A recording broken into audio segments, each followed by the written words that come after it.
And humility is to be able to know who you are and what you're able to do. Now, there are a lot of people who think they are much higher than they really are and much better than they really are, and they think they can accomplish much more than they really can, right? And we all know those people, and we call them arrogant, right? We call those kind of people self-absorbed, self-sufficient, self-important, self-indulgent.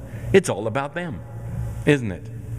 But a humble person is not necessarily someone you can walk all over, but it's a person that knows what they're capable of and knows what they can do. And they also know from whence came their ability. Now, you might like Rush Limbaugh, you might not like Rush Limbaugh. You might like his positions on things. I like a lot of his positions on things. I'm not sure I like everything. But one thing I do like, that I know some people hate about him, he will say, talent on loan from God. You know, and it's about the way he says it too, right? And you just kind of go, yes, absolutely.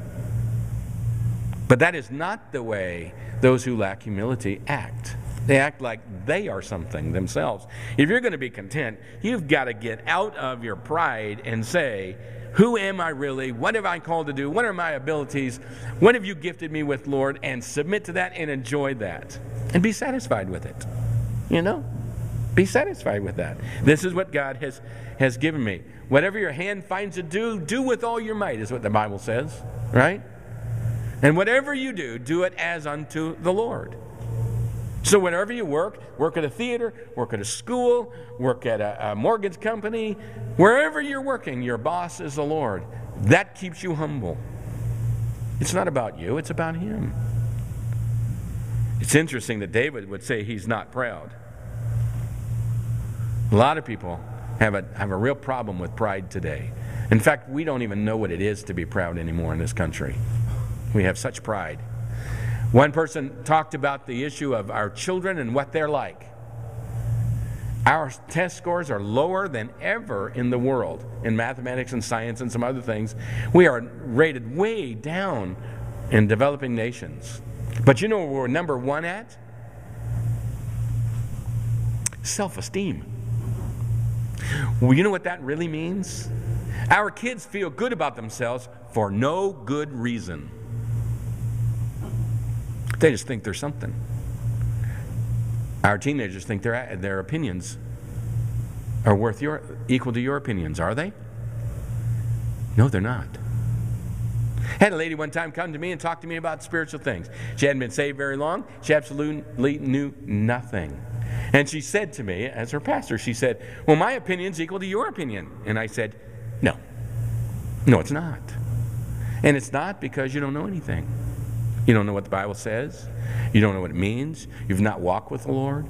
You've not experienced Him in situations. You really don't know some things.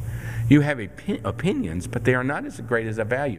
Now, I obviously think all my opinions are right. Don't you? You think my opinions are right too? Don't you think your opinions are right?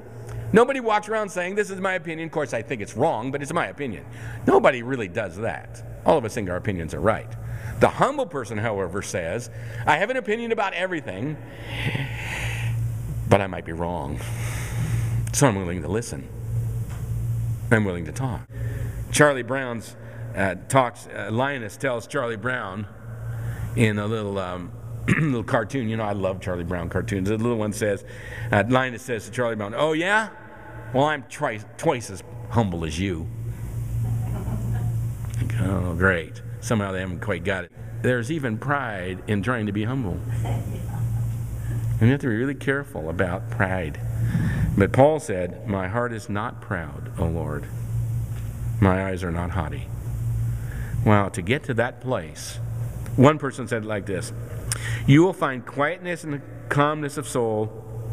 You will not find quietness and calmness of soul until the most important person in your life is no longer you.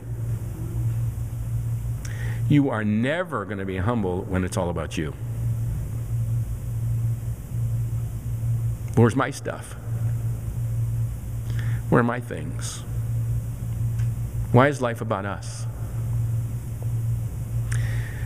Humility is being able to say it's not about me. If we look at Jesus as our example, what He did is He said, It's never about me. This is all about you, Lord. Whatever you want. If it's about us, we will never have quietness in our souls. We will never say like Paul, my heart is proud, because we'll always be seeking what's best for us. If we spend our time fighting over our stuff and our things and our opinions and what we want out of life, we will never find peace. But this second one says, I do not concern myself with great matters. This is the king, set up by God, said he didn't concern himself with great matters and things that were really more wonderful than he could imagine and could ever figure out. And really, I look at that and I say, this is a life of simplicity. If you really want to be humble and content, if you want to be content, you have to keep it simple. Keep it simple. Don't matter yourself with things you can't comprehend. There are some theological issues that people want to argue today. Are you a 5-point Calvinist, 4-point Calvinist, or Arminian? Which one are you? Well, some of you are saying, 4-point Calvinist? I don't even know what a Calvinist is. What are we? What are you?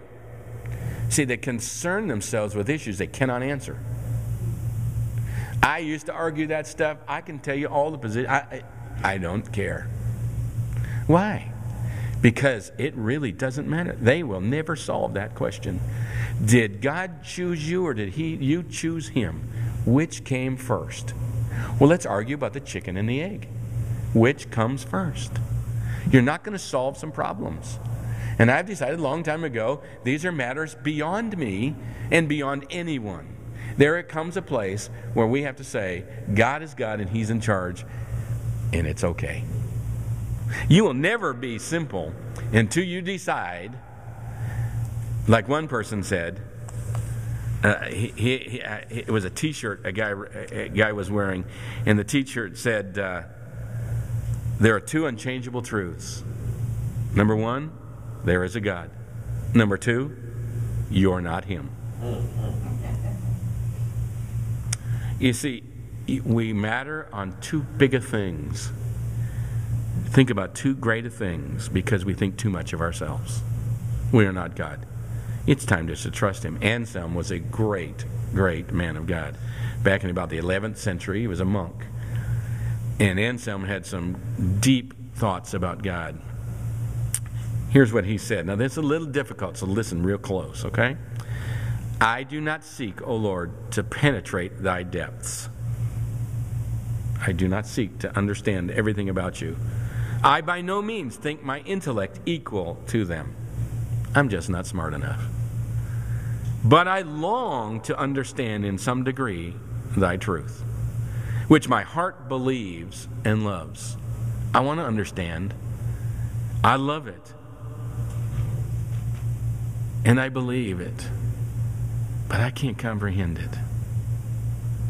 For I do not seek, this is really important, I do not seek to understand that I may believe. I do not have to know in order to believe. He says, but I believe that I may understand. So I believe. I am content with greater things than I understand. And I just believe him. And in that believing, I understand more. You cannot convince someone to love God. It won't happen. All of us know people we've tried to convince. It won't work. You have to love God first, and then you begin to understand him. You can't say, well, I want God to be a certain way. When he's that way, that means I will love him. You will never know him. You love him, and then you learn what he's like. It really is offensive to me when people say they do not like the God of the Old Testament. It is offensive because he's the God I love first. I don't understand everything he does. I don't understand why difficult things happen. I don't understand why some people die and others live. Have no understanding why great missionaries would die young. I do not know. Why did David Brainerd die as a missionary to the Indians when he was 28 years old? Why, when he loved God so much? I do not know. I don't understand. But I believe God and trust him. And then maybe I will understand. Now that's what Anselm was talking about. This is mature Christianity. A seasoned saint who could say, I trust God first when I don't understand.